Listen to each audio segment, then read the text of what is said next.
Hello everyone. Now here get a bottle cap. You need to give it a hole and then cut it in this form to make a catapult like structure. Here you need to make a conical shape and then further let's see you can just make it like this. Pretty cool, right? Let's see what are we up to.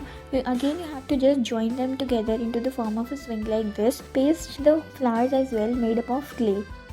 Now here get a bottle like this. Now you need to paste the sheets in this manner. Paste the stars on the top of it. Further you have to make the cylindrical rolls and paste it in this way. Behind also you need to paste all of them together and your helicopter is ready.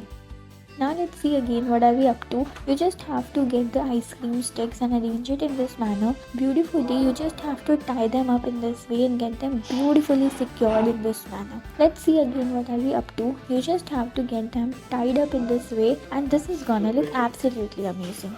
I hope you guys have enjoyed.